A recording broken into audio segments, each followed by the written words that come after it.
Hello everyone, কেমন আছো সবাই বলো তো। আজকে আমি রান্না করব গুলাইয়া মাছ। দেখো কীভাবে রান্না করছি।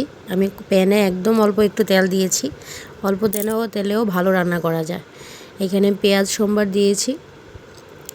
পেঁয়াজটাকে একটু ভালো করে ভেজে নেব, লাল লাল করে।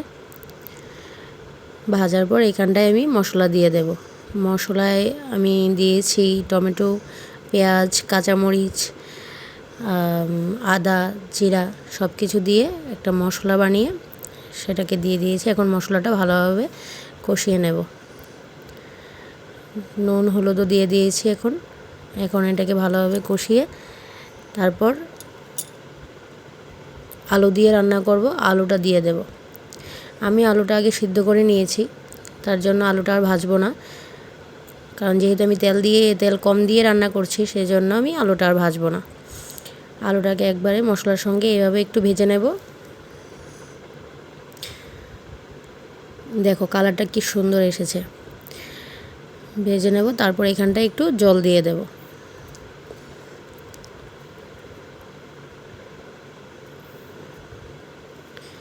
জল দিয়ে এটাকে একটু ঢাকা দিয়ে রাখবো কিছুক্ষণের জন্য।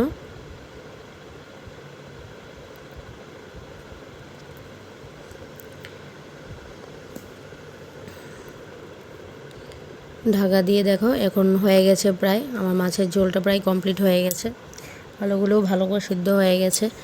এখন এখানটায় মাছগুলো তুলে দেব।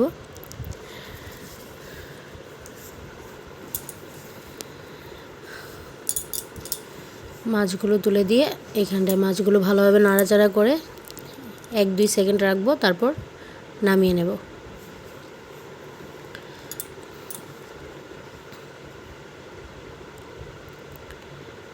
এই যে দেখো আমার মাছের ঝোল প্রায় রেডি হয়ে গেছে।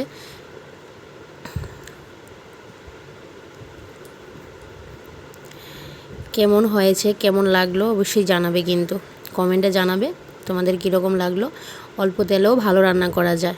এই যে দেখো আজকে দুপুরে মেনুতে আছে আমার মাছের ঝোল, এখানে ডাল আছে, এইখানে কচু বাটা আছে। কচু বাটা তোমাদের কার কার ভালো লাগে বলবে, আমার তো খুব পছন্দের।